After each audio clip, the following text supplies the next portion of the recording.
సరే రిస్క్ మొదటగా రిస్క్ అనంటే మీరు చాలామంది అంటారు ఏదైనా పని చేయాలంటే ఏమంటారు అబ్బా ఆ రిస్క్ అనే మాటకు అర్థం తెలియపోయినా మనోళ్ళు ఏమంటారు రిస్క్ అంటారు. మోటోళ్ళు కూడా ఏమంటారు, ముసలిది కూడా అంటుంది రిస్క్ అంటారు. అసలు ఆ రిస్క్ అంటే ఏంటో ఆమెకి ఆ రిస్కులు భరించలేక డిస్కు ఎక్కడమ్మా ఇంట్లో మీకు తెలీదా డిస్కు ఆమె భార్య అంటది ఇదిగో నా ఇంట్లో ఈ లేవు నేను తెమ్మన్నా నువ్వు తేలేదు అదే అంటాడు. అప్పుడు ఆయన రిస్క్ భరించలేక ఏం చేస్తాడు అది ఒకళ్ళలో ఇక ఇవన్నీ చెప్పలేను. కానీ మీ అందరికి తెలిసిన ఈ రిస్కులన్నీ కూడా రిస్క్ అనే మాటకు అర్థం ఏంటంటే ప్రాణాన్ని తెగించటం. చెప్పండి, దానికి 3 ఉదాహరణలు చెప్పి నేను ముందుకెళ్తా. మీ మొదటి సమూయేలు గ్రంథంలో 17వ అధ్యాయంలో దావీదు గొల్లియాతు మీదకు యుద్ధానికి వెళ్తాడు. అక్కడ ఎంతోమంది ఉన్నారు. అసలు యుద్ధం చేసే బాధ్యత అసలు దావీదుకి లేదు. అక్కడ యుద్ధం చేసే పని ఎవరిదంటే సౌలు రాజుది సైన్యం ఉంది, మిలిటరీ ఆర్మీ ఉంది. దేశానికి ఆర్మీ ఉంది. కానీ ఆర్మీ చేయవలసినటువంటి పని దావీదు చేయడం ముందుకెళ్ళి ఎందుకు ఆర్మీ వాళ్ళు ఆ గొల్లియాతుని చూసి భయపడిపోయారు. ఆ రాజుగారు కూడా భయపడిపోయారు. ఈయన ఏదో అక్కడ యుద్ధంలో అన్నయ్యలు ఉన్నారు, అన్నయ్యలకి టిఫిన్ ఇచ్చిరారా అని పంపిస్తాడు తండ్రి. అన్నలకు టిఫిన్ ఇచ్చిరా అని పంపిస్తే ఈయన టిఫిన్ ఇచ్చినట్టు ఇస్తూ ఉండగానే కేకలు వినబడుతున్నాయి. ఏమని కేకలు? ఆ యొక్క ఫిలిష్తీయుడు అయినటువంటి ఆ గొల్లియాతు కేకలు ఎత్తనాడు, ఇదిగో మీలో మగోడు ఎవడైనా ఉంటే, మీలో రోషం పవసం చీము రక్తం ఉన్నవాడు ఎవడైనా ఇజ్రాయిల్లో ఎవడైనా ఉంటే దమ్ము ఉంటే రెండ్రా, నా మీద ఒక్కడు రెండ్రా, నేను ఒక్కడే వస్తాను. ఎవరైతే నన్ను గెలుస్తారో మేమంతా ఫిలిష్తీయులమంతా ఇశ్రాయేలు బానిసలం అయిపోతాం, లేదా మిమ్మల్ని అందరినీ కూడా మేము బానిసలు చేసేసుకుంటాం. అలా దమ్మున్నాడు ఎవడన్నా ఒకడు అంటే ముందు రాజు భయపడిపోయాడు. రాజు ఎలా లెక్క, సైన్యం భయపడిపోయారు. చూడండి, ఆర్మీ అన్ని నేర్చుకున్న వాళ్ళు సైతం భయపడిపోయారు. ఏమండి, ఇక తర్వాత ఇక అందరూ ఓడిపోయేదాక చేతులు ఎత్తేసారు. ఇక ఈ విషయాన్ని దావీదు చూసి ఏంటంటే ఫిలిష్తీయుడు అంటే ఎవడాడు? సున్నత లేని మనిషి, అంటే దేవుని ఎరగనోడు, జీవం లేని జీవం గల దేవుని సైన్యమైన మనకు ఏ విధంగా వస్తాడు? వాడంతా నేను వెళతా. ఏనండి, వెళతారు అన్నప్పుడు అక్కడ కలవరం మొదలెట్టేశారు. ఇక సొంతంగా ముందే ఇంట్లో వాళ్ళు వద్దన్నారు. ఇంట్లో అన్నదమ్ములు తిట్టారు, తండ్రి కూడా వద్దన్నాడు, అందరూ వద్దన్నారు, రాజుగారు కూడా వద్దన్నాడు. చూసేవాళ్ళు అందరూ కూడా బాలుడు వయ్యా, పడుచోడు వయ్యా, చిన్నోడు వయ్యా, నీకు యుద్ధాభ్యాసం అంటే ఏంటి తెలియదు, మారణాయుధాలు ఎలా వాడాలో తెలియదు, గన్ను ఎలా పేల్చాలో తెలీదు. ఆడేమో 6 మూరల జారిని చూడు, సుమారు 8, 9, 12 అడుగులు పై హైటు, మారణాయుధాలు అమ్మో అని చూస్తేనే అందరూ భయపడి పారిపోతున్నారు. నువ్వేమిటిరా నాయనా, నీకని పిచ్చి పట్టిందిరా రే, నీ వల్ల కాదు అని అందరూ ఆపుతున్నప్పుడు దావీదు అంటాడు, నేను గొర్రెల దొడ్లో ఉన్నప్పుడు, గొర్రెలను కాసేటప్పుడు ఎలుగుబంటి వచ్చింది, సింహం వచ్చింది, దాన్ని ఏం చేసిన ఒక దెబ్బకే చంపేది. వీడెంత, వీడి బలం ఎంత, వీడి ఎత్తెంత, లావెంత, ఎదురు తిరుగుతున్నాడు. ఈయనండి ఎదురు తిరిగితే రాజుగారు సరే ఈయన ధైర్యం చూసి ఏం చేశారు, వదిలేరు. ఈయనండి అక్కడ దావీదు ఏం పట్టుకెళ్ళాడంటే ఒడిశాలకి నొన్నని రాళ్ళు పట్టుకెళ్ళాడు. అతనేమన్నాడు, నన్ను కుక్కను అనుకున్నావా, క్యాట్బెల్ పట్టుకుని వస్తున్నా అని అంటాడు. ఎవరు? శత్రువు. అవును నువ్వు కుక్కవే అన్నట్టుగా వెళ్ళిపోయాడు ఈయన. ఒకవేళ ఏనండి ఈయన వేసినటువంటి రాయి ఆ సౌరుల గొల్లియాతుకు తగిలింది కనుక పడ్డాడు. ఒక తగలపోతే ఏనండి, గొల్లియాతు మీదకి వెళ్ళి ఆ రాయి తగలపోతే ఆ గొల్లియాతు అనేవాడు ఈ దావీదుని ఏం చేసేవాడు? ఎలా చెప్పండి, ఒక చిన్న సీమను సిదిమినాడు, చింపేసేవాడు. అంటే అర్థం ఏంటి? దావీదు ఎంత తెగించి అంటారు వినండి. అదే రిస్క్ అంటే ఏంటి చెప్పండి? ప్రాణం పోయినా పర్ల, కానీ పట్టుదల, పౌరుషం, రోషం, కసి, అది రిస్క్. అలాంటి రిస్క్గా తీసుకున్న ఆ వ్యక్తి దావీదు తనంతట తాను గెలిచాడా? బైబిల్ ఏం చెప్తుందంటే మీరు 17వ అధ్యాయం చూస్తే దావీదు చిన్నవాడైనను దేవుని బలము చేత దైవ బలము చేత ఆ దావీదు ఏం చేశాడు? గొల్యాతును ఒక రాతితో కొట్టి చంపాడు అని ఉంది బైబిల్లో. దావీదు జ్ఞానమో బలమో కాదు, తన యొక్క తెగింపే దేవునికి ఇష్టమైంది. అలాంటి తెగించే వారికే దేవుడు తోడు ఉంటాడు. రిస్క్ తీసుకున్న వాడికే దేవుడు సహాయము చేస్తాడు. సోమరి పోతులకి, తిండి పోతులకి, నిద్ర పోతులకి, తిరుగు పోతులకి, ఇంకెన్నో పోతులు 7 పోతులు ఉన్నాయి బైబిల్లో, పనికిమాలిన పోతులు. ఇలాంటి వాళ్ళకి దేవుడు ఏం చేయలేడు. నిద్రపోతులు, రకరకాల పోతులు ఉన్నారు. రిస్క్ తీసుకోవాలి. చూడండి, ఈ సంఘటన ఎలా వచ్చండి. ఎస్తేరు గ్రంథంలోకి మీరు 1వ అధ్యాయం, 2వ అధ్యాయం, 3వ అధ్యాయం, 5వ వచనం చదువుకుంటూ వెళ్ళిపోతే ఎస్తేరు రాణి గారికి ఒక పరీక్ష వచ్చింది. ఏం పరీక్ష అంటే, రాజుగారు ఈయనండి బాగా అజ్ఞాతంలోకి వెళ్తున్నాడు. అజ్ఞాతం అంటే అర్థం ఏంటి? ఎవరితోనో మాట్లాడను. భార్య కూడా ఆయన అనుమతి లేకుండా, ఆయన పిలవకుండా భార్య వెళ్ళినా వెంటనే శిక్ష ఇచ్చేస్తారు. శిక్ష అంటే కొట్టేది పెట్టరు, చంపేస్తారు. అది రూలు, రాజుగారి ఆజ్ఞ. అయితే అదే సమయంలో ఎస్తేరు యొక్క జనమైన యూదులకి మరణ శాసనాన్ని వచ్చింది ఆ దేశంలో. ఏం శాసనం? మరణం శాసనం వచ్చేసి అక్కడున్న యూదులకు విరోధమైనటువంటి ఒకడు ఉన్నాడు. వాడు ఏం చేశాడంటే ఇదే సమయంలో రాజుగారెట్టగా అజ్ఞాతంలోకి వెళ్ళిపోయాడు, నాకు అధికారం ఇచ్చేసాడు కనుక యూదులందరినీ చంపేద్దామని చెప్పి శాసనం ఆర్డర్ చేసేస్తున్నాడు. అప్పుడు యూదులందరూ ఉపవాసం ఉండి ప్రార్థన చేస్తే ఎస్తేరు కూడా ఉపవాసం ఉండి ప్రార్థన చేసి ఏముందో తెలుసా, నేను చచ్చిపోతాను, నేను చనిపోతాను, నా కోసం మీరు ప్రార్థన చేయండి, నేను రాజు దగ్గరికి వెళ్తున్నాను, వెళ్ళకూడదు కానీ వెళ్తున్నాను. ముందే ఉంది కదా రూల్ ఏంటి చెప్పండి, రాజుగారు పిలవకుండా వెళ్ళకూడదు. వెళ్ళేరా ఏమవుతారు చెప్పండి? సొంత పిల్లైనా, బిడ్డైనా, భార్య అయినా, ఇక ఏమీ అందులో పక్షపాతం ఉంది. అయినా తెగించి వెళ్ళి రాజుగారికి దేవుడు, మరి ఎస్తేరు పక్షంగా దేవుడు అన్నాడుగా, ఆయన కోపం రావాల్సిందలా పోయి ఈమెను కూడా కానీ ఏం కలిగింది? దయ పుట్టిందంట. దయ కలిగి, ఏమిటి నీ కోరిక, ఎందుకు వచ్చావు, ఏమిటి అని అంటే అవసరం చెప్పలా, నేను ఒక ప్రేమ విందు ఏర్పాటు చేస్తున్నాను, మీరును అదిగో బయట మా మీద దాడి చేయబోతున్న ఆ మంత్రి, మీరు భోజనానికి రండి అని ఆహ్వానిస్తాను. సరే భోజనం గురించి తర్వాత మాట్లాడదాం. ఏనండి రిస్క్ తీసుకుంది. ఏం రిస్క్ అమ్మా? ప్రాణానికి చచ్చినా పర్వాలేదు, నేను వెళతా, దేవుని కొరకు అలా రిస్క్ తీసుకోవాలి. విన్నారా? రిస్క్ లేకుండా రిచ్ మ్యాన్ అవ్వలేరు. దావీదు రిస్క్ తీసుకోబట్టి ఏమయ్యాడు చెప్పండి? గొలియాతు మీద జయం పొందగానే ఏం జరిగింది?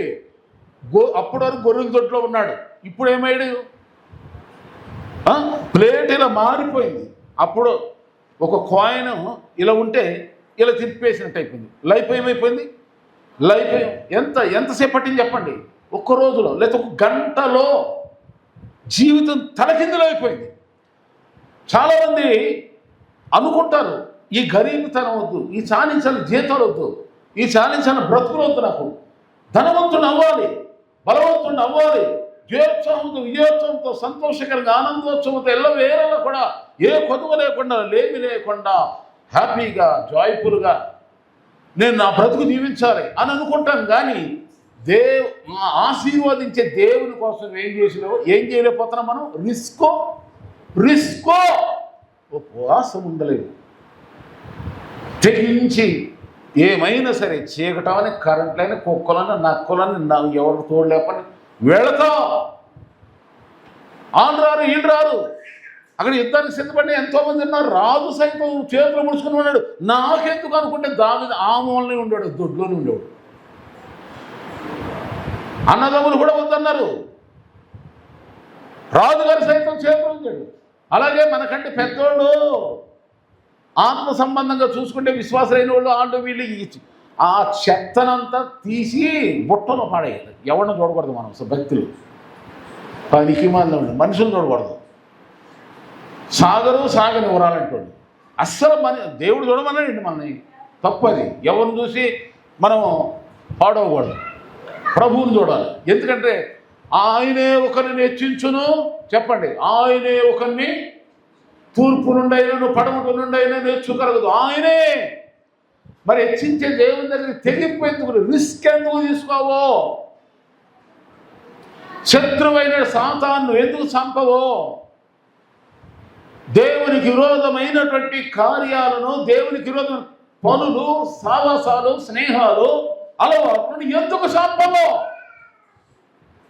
ఆ రిస్క్ నువ్వు ఎందుకు తీసుకో? ఆ రిస్క్ నువ్వు ఎప్పుడు తీసుకుంటావో నువ్వు రిచ్ మ్యాన్ అయిపోతావు, ధనవంతుడు అవుతావు. వెంటనే రాజు అయిపోయాడు దావీదు. ఇక్కడ ఎస్తేర్ ఏమైంది? తెగించి వెళ్ళిపోయింది. ఏం జరిగింది చెప్పండి?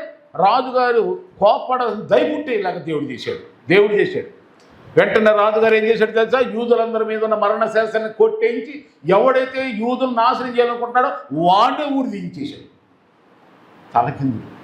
అనగా మన మీదకి వచ్చే కీడంతా కూడా ఎవరైతే కీడు చేయాలనుకుంటారో, ఎవరైతే ఓర్వలేక అసూయ విషపు చూపులు చూస్తారో వాళ్ళు సత్యనాగా దేవుడు చేయాలంటే నువ్వేం చేయాలి చెప్పండి? దేవుని దగ్గరికి నువ్వు తెగించి రిస్క్ అయినా రావాలి. ఎవడే నేనంటే ఎవరికి పడతంటే, కంపెనీలో పడతంటే వాడు పడతండి, వీళ్ళు పడతంటే వాళ్ళు, ఇదండి నా మీద విరోధం ఉన్నారని వీళ్ళు చాలా కుట్రలు చేస్తారు, కుళ్ళు చేస్తారమ్మో అయ్యో అనుకుని మోనకొద్దు. వాళ్ళెంత కథ ఎంత. నువ్వు చేయాల్సింది దేవుని దగ్గర రిస్క్ తీసుకురా, ఉపవాసం ద్వారా. దేవుడు ఏం చేస్తాడు? నీ పక్షంగా యుద్ధం చేసి ఈ విరోధాలన్నీ, శత్రువుల్ని ఏం చేస్తాడు? నీ విరోధముగా ఉన్న ప్రతి దాన్ని ఏం చేస్తాడు?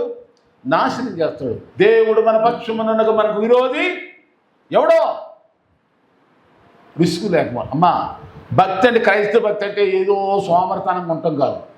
రిస్క్, చెమటలు కారాలి, చెమటలు కారాలి భక్తికి. భక్తి అంటే ఏదో టైంపాస్ కోసం కాదు, ఏదో సినిమా హాల్కి వెళ్ళి వచ్చింది కాదు.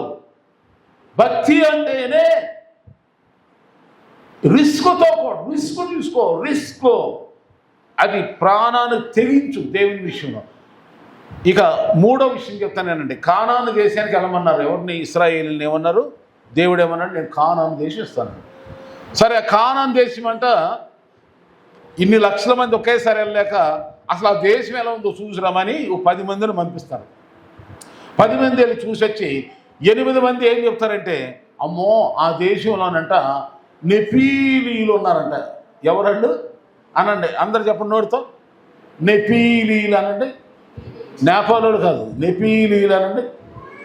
నెపీలీలు అంటే వాళ్ళు ఎలా అంటే సుమారు 15-20 అడుగుల హైట్ ఉంటారంట. మామూలు 6-7 అడుగులు ఉన్నవాడిని చూస్తేనే మనకి 8 అడుగులు ఉంటేనే గిలగలాడతాం. అంత హైట్, బలవంతులంట. వాళ్ళ దృష్టిలోనంటే ఇశ్రాయేలులా కనపడ్డారంటే మిడతల్లా కనపడ్డారంట. వీళ్ళు ఎలా ఉన్నారంటే వాళ్ళకి మిడతల్లా కనపడదు. అమ్మో దేవా, ప్రభువా, కానాను దేశం వెళ్తాను.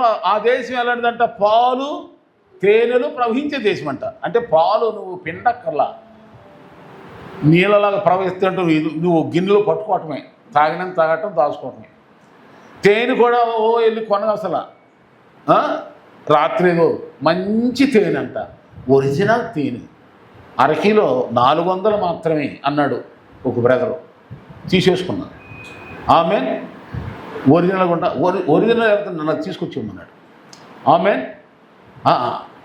ఇక మళ్ళా కొనక్కర్లా. అలాంటి దేశం, పాలు తేనెలు ప్రవహించే దేశం అంటే అలాంటి దేశంలోకి వెళ్ళమన్నాడు. వెళ్తే అయితే అక్కడ ఉన్నారు చూడండి. ఎప్పుడైనా ఏంటంటే మంచి మనకేదైనా మేలు ఉన్నాగా ఆ మేలు పక్కన ఏదో కీడు, అక్కడ ఏదో శత్రువు ఉంటాడు, ఏదో ఒకటి ఉంటుంది.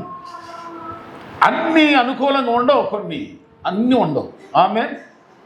అందుకని బెదరకూడదు. అయితే వీళ్ళు ఏం చేశారు? 10 మంది వెళ్ళి ఇశ్రాయేలు వెళ్ళిపోయి 8 మంది పిరికితనంతో వచ్చి సమాధానం చెప్పి, ఏమైనా బాబు ఆ దేశం అయితే మంచిదే, కానీ అక్కడున్న ప్రజలు మాత్రం, అక్కడున్న నెపీలులు మాత్రం చాలా బలమైన వాడు, క్రూరులు, అమ్మో ఆ దృష్టిలో మనం మిడతలేము, మన వల్ల కాదు, మనం వెళ్ళలేం అని వచ్చి జనులందరినీ ప్రజలందరూ నిల్చోబడి ఇద్దరు మాత్రం ఏమన్నారంటే దేవుడు వెళ్ళమన్నాడు కనుక అది ఎవరైతే ఏంటి వెళ్దామన్నారు. వాళ్ళు ఇద్దరు ఎవరంటే యెహోషువ, కాలేబు, వాళ్ళిద్దరే. మరి రిస్క్ అయినా వెళ్ళారు.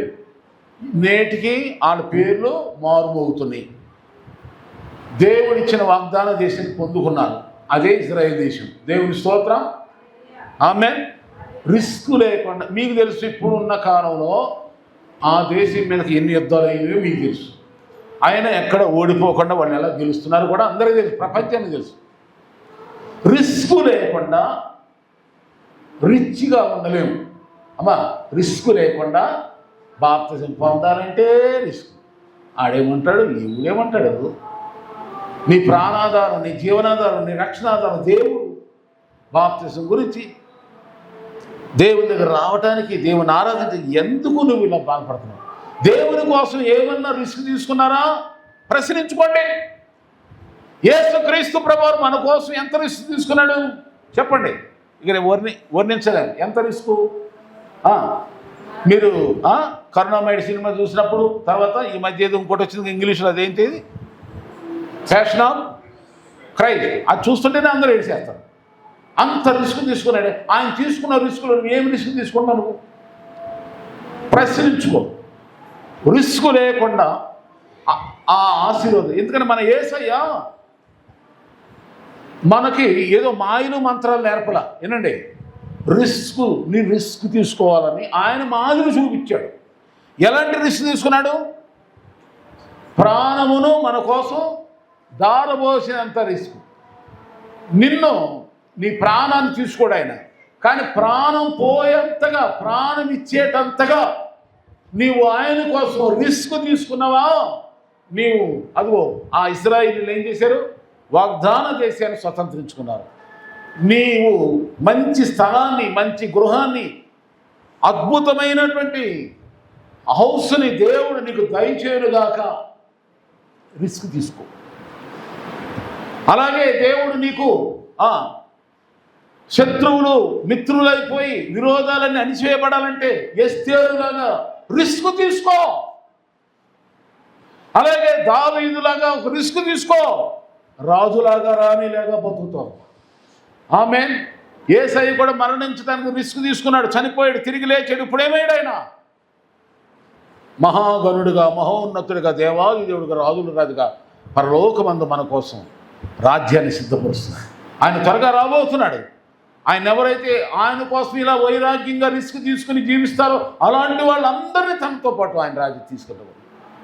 ఆ రాకడ త్వరలో ఉంది. ఈలోగానే మనం ఏం చేయాలి చెప్పండి?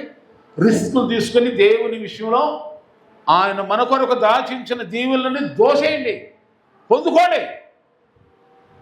రిస్క్ లేకుండా ఏదో ఆచార ప్రకారంగా, అలవాటు ప్రకారంగా నామకార్థ క్రైస్తవులు ఉండవు. దేవుడు మీ అందరినీ రిస్క్ తీసుకుని రిచ్గా అయ్యేలాగా దేవుడు అందరిని ఆశ్రయించి దీవించునుగాక. చెప్పండి ఆమేన్. Praise lord.